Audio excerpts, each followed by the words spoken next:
Sidang lanjutan kasus dugaan korupsi impor gula di lingkungan Kementerian Perdagangan periode 2016 maksud kami dengan terdakwa Tom Lembong digelar hari ini di Pengadilan Tipikor Jakarta. Adapun agenda untuk sidang hari ini adalah mendengarkan pembuktian dari saksi-saksi yang dihadirkan oleh Kejagung. Jaksa penuntut umum hari ini menghadirkan 8 orang saksi.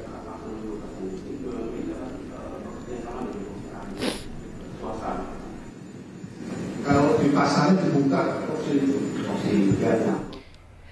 Dan untuk mengetahui informasi terkini, kita sudah bergabung dengan rekan Indra Setiabudi di Pengadilan Tipikor Jakarta. Selamat siang Indra, bagaimana jalannya sidang dan hal-hal apa saja yang menjadi highlight dalam sidang hari ini?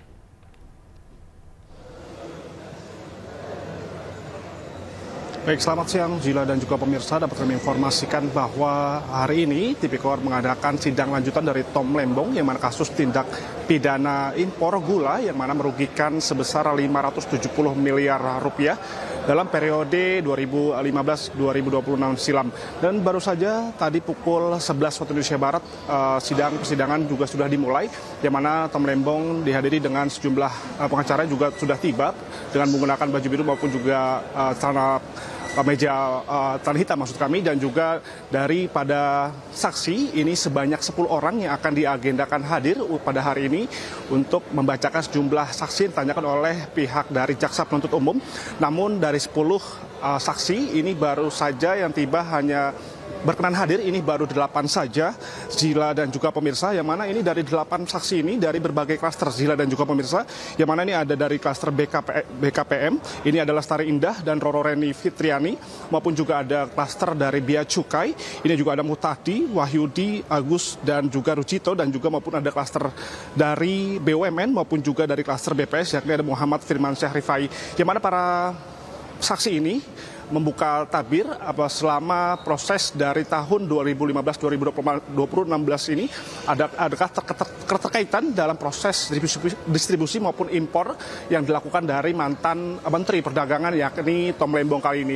Dan hingga saat ini masih terus berlangsung, Zila dan juga pemirsa, yang mana diketahui juga pada tanggal 20 Maret kemarin ini juga jaksa penuntut umum juga sudah menghadirkan sebanyak 6 saksi dari pihak dari Kementerian Perindustrian maupun juga dari Menteri Perdagangan, dan guna untuk memperjelas ataupun dari kasus tersebut nantinya, yang mana ini akan menjadi titik berat bagi nantinya Tom Lembong ke depannya untuk terkait hukuman yang akan diterimanya.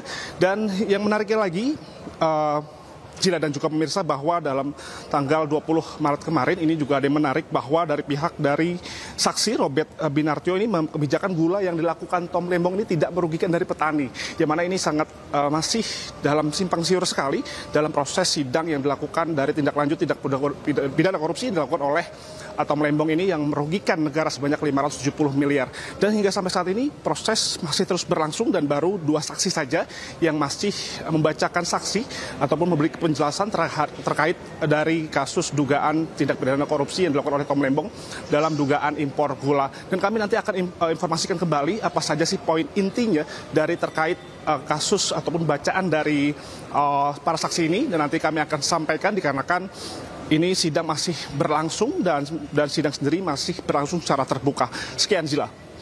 Terima kasih Indra Setiabudi melaporkan langsung dari Gedung Tipikor Jakarta. Selamat bertugas kembali.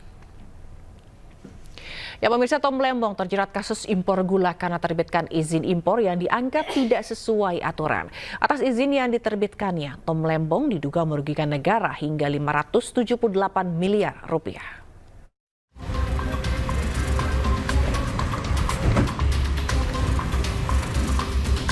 Mantan Menteri Perdagangan Thomas Trikasih Lembong terjerat dugaan korupsi impor gula pada tahun 2015-2016.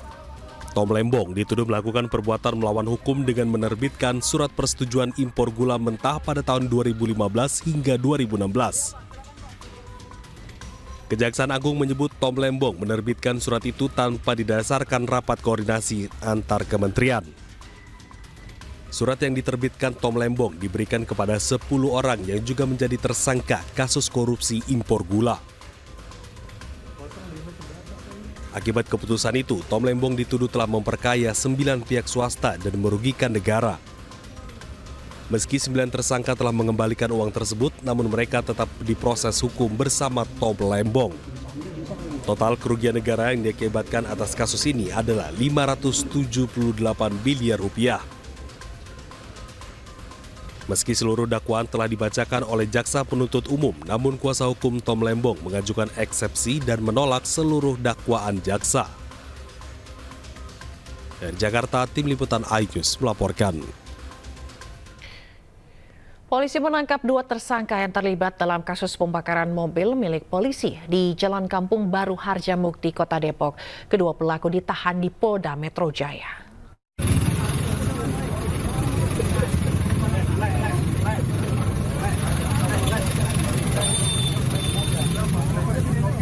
Polres Metro Depok bersama Polda Metro Jaya berhasil menangkap sejumlah orang yang diduga terlibat dalam perusakan dan pembakaran mobil polisi di Depok, Jawa Barat. 2 orang telah ditetapkan sebagai tersangka. Pelaku membakar mobil polisi di kawasan Bojong Pondok Terong, Pancoran Mas, Kota Depok. Penangkapan pelaku pun mendapat pengawalan ketat. Polisi menegaskan akan menindak tegas pelaku tanpa memandang latar belakang atau kelompok tertentu. 2 orang telah ditetapkan sebagai tersangka, sementara sejumlah orang lainnya masih menjalani pemeriksaan intensif oleh penyidik. Bahwa dalam kejadian yang kemarin, perintah jelas dari Bapak Kapolri untuk melakukan tindakan tegas terhadap siapapun yang melakukan pelanggaran hukum, apakah ormas manapun, semua sama di mata hukum. Dan untuk proses hukum sementara berjalan, secara detail nanti akan kami sampaikan, karena ini juga mendapat backup langsung dari Polda Metro Jaya. Ada 2 tersangka yang sudah ditetapkan sebagai tersangka.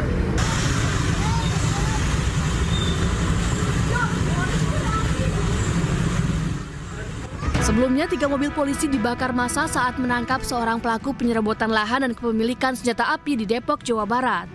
Massa tidak terima terlapor ditangkap dan langsung membakar mobil. 3 mobil ini pun dibakar tengah jalan dan menjadi tontonan warga. Kejadian berawal saat polisi menjemput paksa TS lantaran mangkir dari 2 kali pemanggilan atas 2 laporan polisi. Namun saat polisi menjelaskan surat perintah penangkapan, massa merusak dan membakar mobil polisi tersebut. Dari Depok, Jawa Barat, Yung Rizky, iNews melaporkan. Kompolnas mendatangi Polres Metro Depok untuk meminta keterangan terkait kasus perusakan dan pembakaran mobil polisi di Pondok Rangon Harjamukti. Komisioner Kompolnas Khairul Anam yang didampingi jajaran Polres Metro Depok juga mendatangi lokasi perusakan dan pembakaran mobil polisi. Hal ini dilakukan meminta keterangan kepada polisi dan warga sekitar. Komisioner Kompolnas Khairul Anam menduga pembakaran mobil polisi bukan dilakukan oleh warga sekitar, melainkan komunitas yang memiliki hubungan dengan TS. Dari rekaman video yang beredar, Kompolnas menemukan dugaan adanya upaya mengkonsolidasi warga sebelum pembakaran. Yang juga penting adalah ini juga kita cek jarak dan sebagainya dan upaya yang dilakukan. Upaya yang dilakukan salah satunya memang sejak awal mengatakan bahwa kami polisi, kami melakukan penangkapan dan sebagainya, bahwa itu juga kita cek ternyata dengan situasi kayak begini, ya reaksi juga warga tadi itu menandakan memang declare bahwa ini ada aksi penegakan hukum semakin jelas dan semakin terang. Jadi kalau dibilang ini bukan aksi penegakan hukum agak susah. Ya, ini declare-nya kayak begitu. Apalagi jaraknya kan jauh sekali. Lah kalau jarak segini jauhnya, ya dengan jalan yang model kayak begini, ya nggak bisa leluasa begitu.